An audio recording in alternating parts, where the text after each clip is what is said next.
Ever wondered how planets like Earth, Jupiter, or even distant exoplanets came into existence? Planet formation is a complex and awe-inspiring cosmic process that takes millions to billions of years. It's a cosmic ballet of gas, dust, gravity, and time, where stars are born and around them, worlds take shape. Let's break it down step by step. Imagine the vast, cold emptiness of space. It's not as empty as you might think.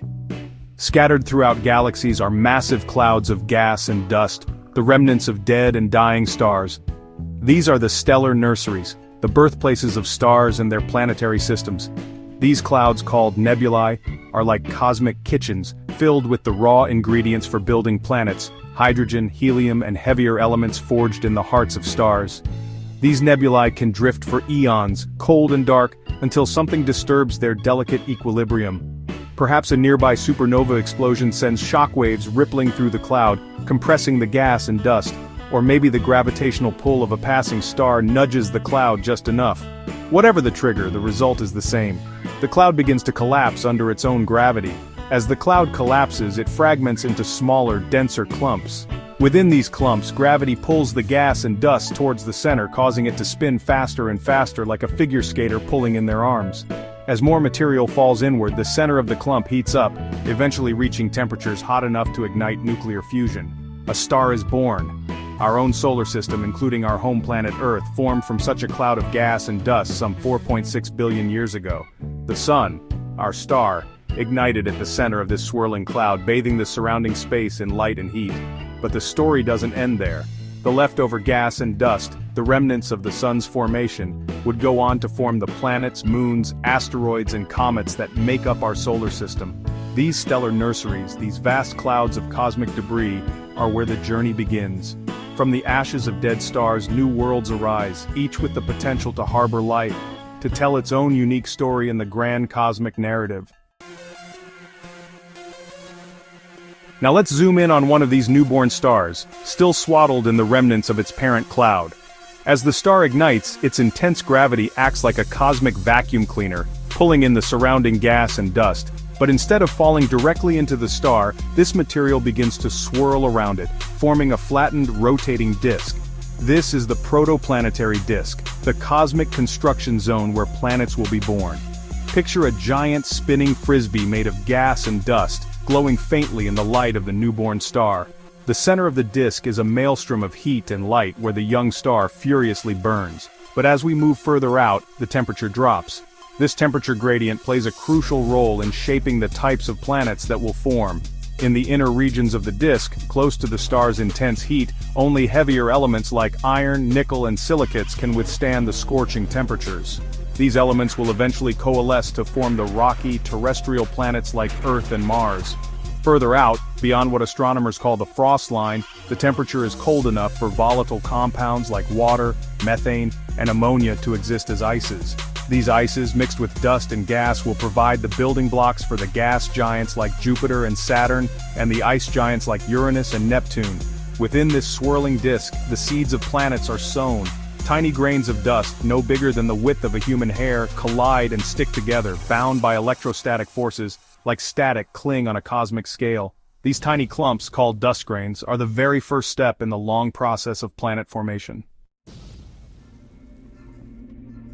Chapter 3.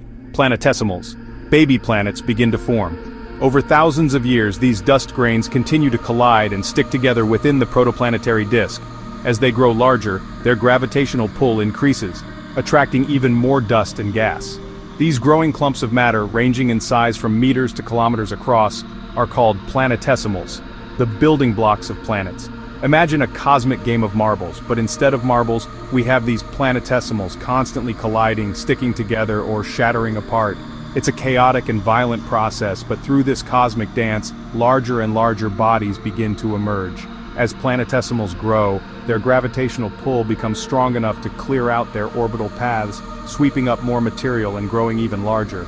These larger planetesimals, now hundreds of kilometers across, are called protoplanets. They are the planetary embryos, destined to become full-fledged planets. The type of planet that forms depends on its location within the protoplanetary disk. In the inner, hotter regions, only rocky planetesimals can survive.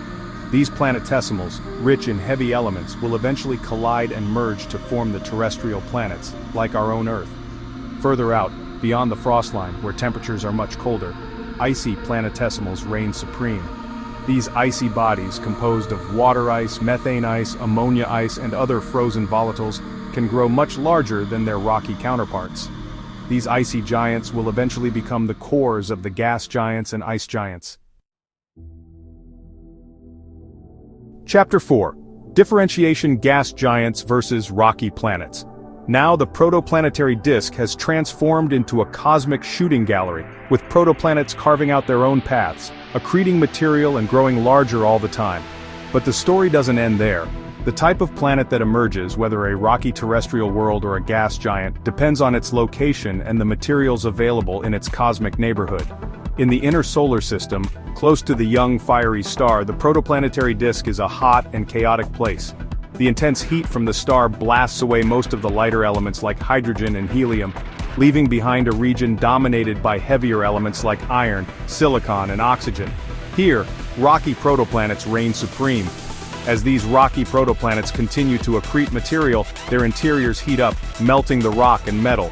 Denser materials like iron and nickel sink to the center, forming a metallic core, while lighter materials like silicates rise to the surface, forming a rocky mantle and crust.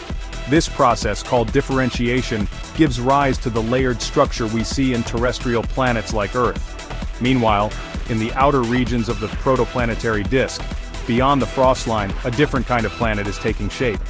Here, temperatures are cold enough for volatile compounds like water, methane, and ammonia to exist as ices. These ices, mixed with rock and metal, form the cores of gas giant planets. These icy cores, much more massive than their rocky counterparts, exert a powerful gravitational pull, attracting and capturing vast amounts of hydrogen and helium gas from the surrounding protoplanetary disk. This process, called core accretion, leads to the formation of massive gas giants like Jupiter and Saturn, shrouded in thick atmospheres of hydrogen and helium. Chapter 5.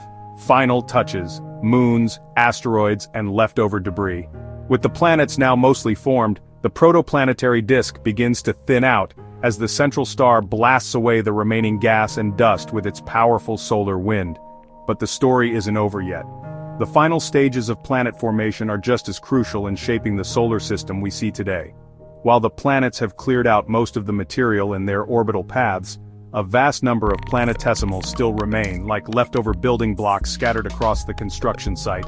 These planetesimals, ranging in size from small pebbles to dwarf planets, become the asteroids and comets that populate our solar system. Some of these planetesimals get caught in the gravitational pull of the newly formed planets, becoming moons. Our own moon, for example, is thought to have formed from a giant impact early in Earth's history, when a Mars-sized object slammed into our planet, blasting molten rock and debris into space, which eventually coalesced to form the moon. Other planetesimals remain in stable orbits around the Sun, forming asteroid belts like the one between Mars and Jupiter, or the Kuiper Belt, a vast region of icy bodies beyond Neptune. These regions are like cosmic time capsules, preserving remnants of the early solar system and providing clues about the planet formation process. The final act in this cosmic drama involves the clearing out of the remaining gas and dust from the protoplanetary disk.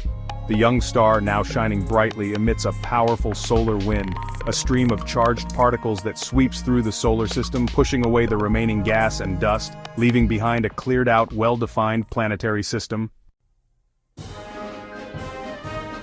Outro: a universe of planets. Planet formation is an epic, violent, and beautiful process that can take millions to billions of years.